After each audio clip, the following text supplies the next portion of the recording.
जय श्री राधे। आज हम लोग प्रेम भक्ति चंद्रिका के फर्स्ट श्लोक के बारे में डिस्कस करेंगे। ओम अज्ञानतिमिरान्धस्य ज्ञानञ्जनशलाकया चक्षुरुन्मीलितं येन तस्मै श्री गुरुवे नमः।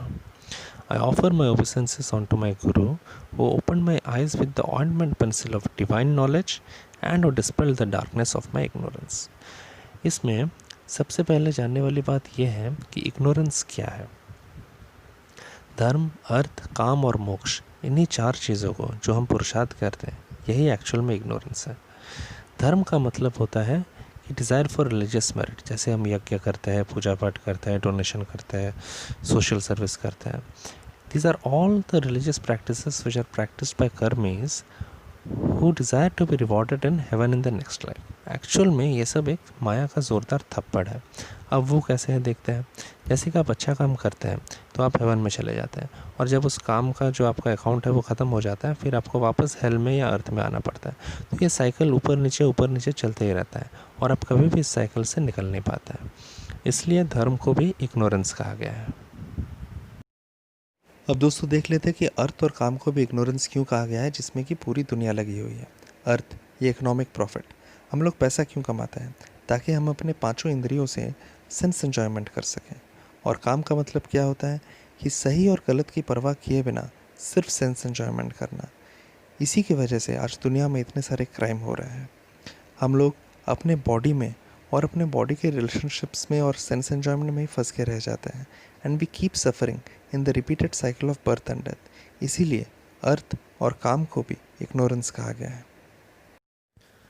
दोस्तों, फोर्थ इग्नोरेंस, जो कि सबसे इम्पॉर्टेंट है, उसको जानने से पहले हम कुछ और जान लेते हैं।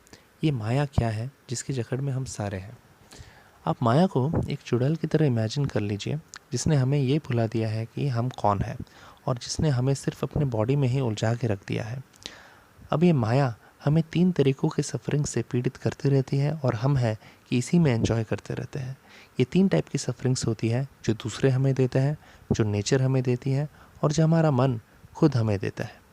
अब भगवान की दया से हम लोगों की, जो कि इस दुनिया में भटकते रहते हैं, कभी किसी संत से मुलाकात हो जाती है, और जब हम उनके बताए हुए रास्ते पे चलते हैं, तब ये माया हमारा पीछा छोड़ देती है। लेकिन जो चौथी अविद्या है या इग्नोरेंस है, वो सबसे डेंजरस इसलिए है क्योंकि जो लोग इस इग्नोरेंस से कवर्ड है, उनका साथ तो भक्त लोग भी छोड़ देते हैं, तो उनके उद्धार का कोई स्कोप ही नहीं रहता। अब सबसे आखिरी और इम्पॉर्टेंट इग्नोरेंस के बारे में जान लेते हैं। फोर्थ इग्नोरेंस है जो लोग मोक्ष की इच्छा रखते हैं। ये वो लोग हैं जो ब्रह्म में लीन हो जाना चाहते हैं। ये भूल जाते हैं कि अगर लोहे को आग में रख दिया जाए तब भी वो लोहा लोहा ही रहता है, आग नहीं बन जाता है। आप ही ज़रा सोचिए, अगर आप खुद ही लड्डू बन जाए तो फिर आप लड्डू का मज़ा कैसे लेंगे। लेकिन फिर सवाल ये उठता है कि अगर ये सब इग्नोरेंस है, अविद्या है, फिर नॉलेज है क्या? ज्ञान किसे कहते हैं? तो देख लेते हैं ज्ञान क्या है। नॉलेज वो है जो हमें ये बताता है कि कृष्ण ही भगवान है। नॉलेज हमें हमारे भगवान के साथ रिलेशनशिप के बारे में बताता है, संबंध के बारे में बताता है। नॉलेज ये बताता है कि भगवान ही हमारे स्वामी है और हम उसके नित्य दास हैं। नॉलेज हमें अभिनय के बारे में बताता है कि भजन इज़ आवर ओनली ड्यूटी, हमें सिर्फ भजन करना चाहिए। और नॉलेज हमारे गोल के बारे में बताता है कि हम किस लिए ये सब कर रहे हैं, हमारा गोल क्या है। Love for the lotus feet of Krishna is our only desire. यही एक्चुअल में नॉलेज है। बाकी जो दुनियावी नॉलेज है वो सिर्फ मटेरियल लेवल पर है।